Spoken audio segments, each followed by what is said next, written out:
This is a run-through of using the D2L Brightspace platform for our grade 12 college level math course at Tecumseh Vista. Here we have the course homepage on D2L. This is where you'll be directed to after you click on our course tab in the course selections. Now, when you first log in to the public board, you have the option to go to Office 365, which you usually do to check mail and other things. Under there you should see the D2L icon, which is a little orange circle symbol with D2L. Clicking that will bring you to the list of your classes that you are enrolled in, and there you'll find our course. So once you click on our course, you'll then see this course homepage firstly. Let's scroll down and see what this looks like.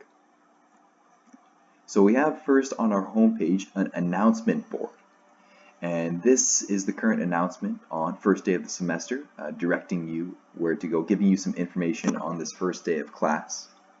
On the right hand side we have an activity feed. Now the activity feed is used for small messages. It's updated once in a while. If there's comments on assignments or on course material, that might appear in the activity feed. But big important announcements will appear on the announcements page right in the front, in the center, in this big area. If we scroll down more, I posted a couple more sample announcements, and on the right hand side down there is a calendar built into D2L, which I will be updating throughout the week.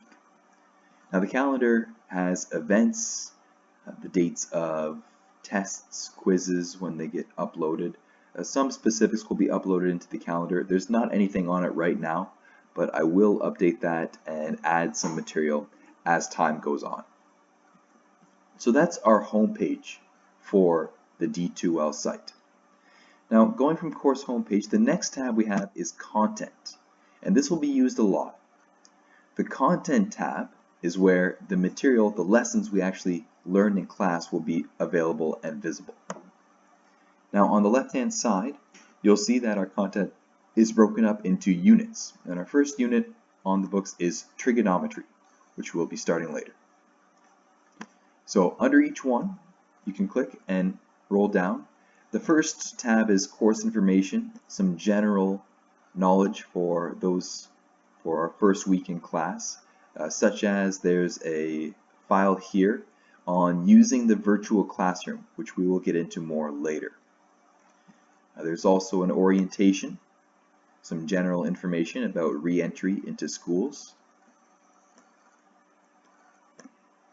Now scrolling down to our first actual math unit, trigonometry, if I click on the tab, it expands it, and then it breaks it down into the chapters. So our unit is trigonometry, and here we have information on the first chapter, chapter 1.0 or 1.0, which is the intro to trig. And below here we have three parts. We have, first of all, the lesson. So the lesson, and I can make it full screen if I'd like. The lesson is given here. The format for the lesson is usually an explanation of the concept, some examples that are run through together, and then practice questions for you to complete. Then if you keep scrolling down, there's another section, and the same setup, the information on the lesson, then some examples, and then practice for you to complete. At the bottom of the lesson, there will always be textbook solutions, so the answers are available for you to check to see if you're doing the questions right, and also the full solutions, so the step-by-step process of how to solve them. So that's the lesson, for example, for chapter 1.0, the intro to trigonometry, or the prerequisite skills. Now below that is the video lesson. Now the video lesson is basically me walking through the lesson verbally in video form as I scroll down. So if you hit play on these video lessons, you'll have the full lesson of the page that you just had previously, but there's a voiceover, an explanation, and walking through the sample examples and the actual new material. Below that, below the lesson and the video, we have the quiz for the first intro, or the first chapter. Now if you hit the quiz, you'll be prompted to go to the quiz tool. Once you click on go to the quiz tool, you'll have a multiple choice 10-question quiz, which has to do with the material on that chapter. Now don't do the quizzes right away. First try the practice questions in the chapter. Once you've tried them, then attempt the quiz at the end of that session. Now the quizzes are multiple choice questions. They're formative assessments. There's a small one at the end of each chapter just to test to see that we've done the material, we've tried some practice questions, we're ready to show what we have learned.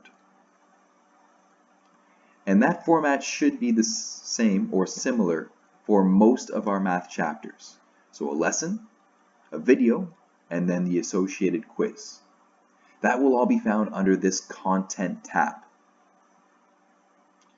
Next, if I continue on my tab, and this is the toolbar by the way, so we have the course home, that brings me back to that home page. The Content tab is where we just were. Next is the Quizzes tab. Now the Quizzes tab has a list of all quizzes. Okay, so another way to navigate to the quizzes, if we're doing 2 chapters in a day, maybe chapter 1.0 and chapter 1.1, both of those quizzes are available here, as well as others that will be updated as they are created. Next, we have the Virtual Classroom tab, and this is a very important one. So the Virtual Classroom tab is where we will be having some live meetings, such as the one on Monday today, September the 14th. This is where we're actually able to communicate in real live time with each other. Now the Virtual Classroom brings you to this page, which shows active meetings and recorded meetings. If we look right now, we have an active meeting scheduled to start at 8 a.m. on September 14th.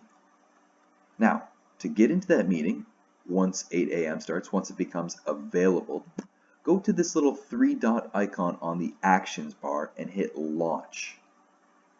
Okay, so at 8 a.m., this will open up, this will become an available live meeting. The 3 dots, the actions, bring you to Launch, and you'll launch that. You'll then be asked to accept one screen to use the platform for the video meeting. So you will have to hit accept probably one more time after this, and then you should be in the virtual classroom. Now, when in the virtual classroom, please have your microphone on mute if you choose to have a microphone. If you have questions, there will be time throughout the meetings for questions and comments. Also, when in the virtual classroom, this is the same as being in a live classroom, except it's virtual. So you are expected to have respectful behavior, appropriate comments, and treat it as you would a normal in-class, in-person classroom. We won't be using this every day. We'll be using this today and tomorrow for both online sessions, which are completely online for grade 11 and grade 12 in our classes for September the 14th today, Monday, and tomorrow, September the 15th. Next up, continuing on our toolbar, we have an Assignments tab. I'll be posting some things in the content that you can also access through the Assignments tab.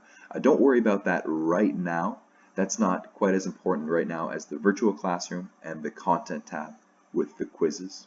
We also have a class list and a course add-in. Those are things you don't need to use right now. So really, when you enter D2L, I want you to explore and get used to these first 4 icons: the course homepage, the contents, the quizzes, and the classroom.